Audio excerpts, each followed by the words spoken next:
Welcome to the presentation. For motivation, let's go to the movies. Let's pick The Hunt for the Red October. Quite old, but fascinating movie. In the movie, the Soviet Union has developed a unique submarine with a propulsion system undetectable, making it, at least in the movie, invisible.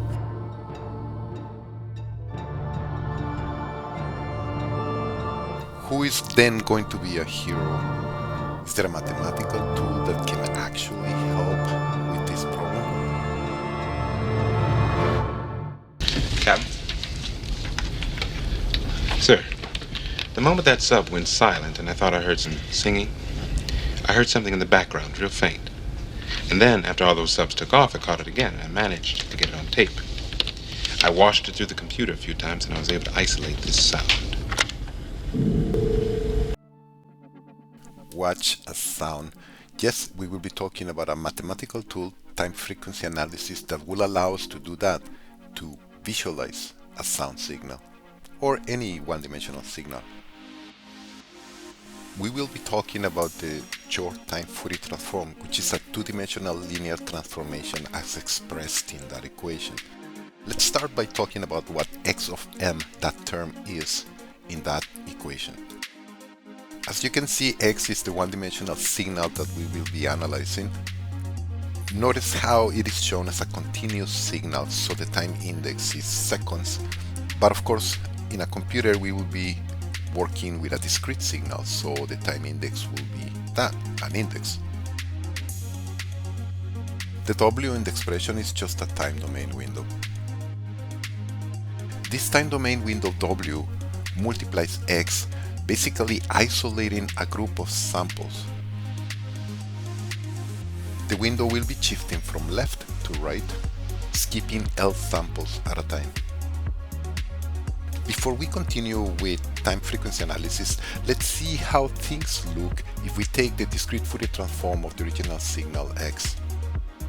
Looking at the original samples in time domain, it looks that that portion is a low frequency sinusoid. What about the center ones? Is that noise?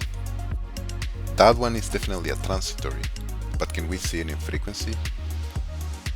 In time frequency analysis, we use that window, slide it, isolate samples and take the Fourier transform for each block, going from 1D to 2D, forming that two-dimensional matrix that becomes an image. Which axis will be frequency and time? Note the very discernible patterns that we can see in the time frequency plane that cannot be very well established in time or frequency alone. For example, that component that corresponds to the 400 Hz sinusoid, it is very evident in the time frequency plane as well as in the frequency domain, but it is in the time frequency plane that we can see that it starts at 0.2 seconds and it finishes at 0.8. We can identify this other component as a chirp signal, where we can see that the frequency increases linearly as time passes by. This other component has a more peculiar frequency modulation, as it can be seen in the mathematical expression of that particular component. And at the end, we can identify the transitory in time that translates to a very large bandwidth signal in frequency. Let's focus on the linear chirp. The instantaneous frequency of this component is given by the derivative with respect to time of the phase. In the time frequency plane, we can identify the unknown values of this instantaneous frequency. We can see that at time equals to 0 when this component happens, the frequency is given by 100 Hz, so we identify f1 as 100. After 0.6 seconds, we notice that the frequency has increased to 220 Hz, so we can evaluate in that expression and find f2. Can we visualize this component either in time domain or frequency domain alone? And most importantly, can we design a filter to extract this component in either of these domains? The signal itself looks like that. And if we were to look for it within the time domain samples, we can see that it's almost impossible. If we look for the signal in the frequency domain, once again, it will be very difficult to discern the position of this signal, let alone design a filter. In order to make this happen, that is, to filter out this component, we need to talk about time frequency filters that we define in the time frequency plane. These filters can be easily implemented as binary masks that consist of ones and zeros. For this particular example, the ones are colored in red. We multiply this mask times the short time Fourier transform, and the inverse short time Fourier transform will reconstruct back the only component that we are looking for extraction, which is the linear chirp in our case.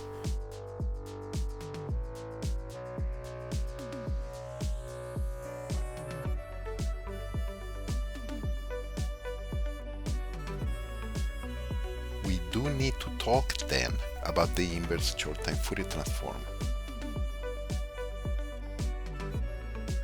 Let's review what we do for the forward case. We work with those windows, we isolate samples and compute the discrete Fourier transform of each block. We slide the window and we continue doing this operation over and over again until the end of the record. We need to choose the length of the DFT, as well as the number of samples on the time domain window and the shifting parameter L. These parameters will determine the size of quote-unquote images that I'm going to obtain. These images are better known as spectrograms. From the matrix I form by concatenating those blocks that I process via the DFT, I'm going to do the reverse. I'm going to obtain the inverse of each block, that is the inverse Fourier transform, and I'm going to form a partial reconstruction by shifting those reconstructions L samples at a time every time.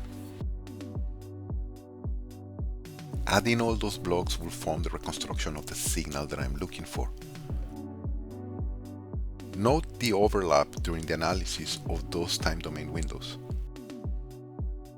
Intuition will tell us that we need that overlap.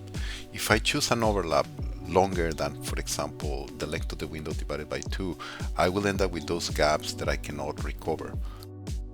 There is a way to define the length L of the time shifts to obtain perfect reconstruction, but that's a topic that we will lead at the end. All the frequency analysis that has been shown so far, we have only shown the positive frequencies.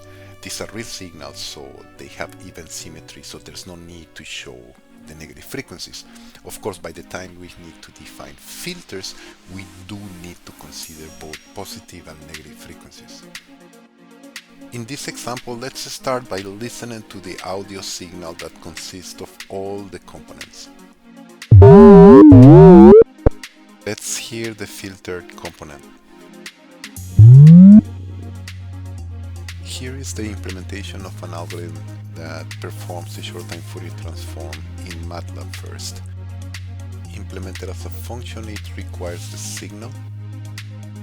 It also requires the definition of a window. And in MATLAB we have many options. The rectangular, the triangular, the Hamming window. Which mathematical expression we can see at the bottom. The function needs the window length, the length of the original signal, the shifting parameter L, and it enters into a loop where each block is processed with a Fourier transform. Because we're using the Fourier transform, the matrix we obtain has complex values. So every time we see an image via a spectrogram, we're really plotting the absolute value of that matrix. Here is the implementation using Python, and as you can see, it's very similar. Of all the parameters we need to choose, let's concentrate on which ones will determine how to obtain perfect reconstruction when we do the inverse. For the forward operation, we're basically taking the DFT of the window edge signal highlighted with the red box.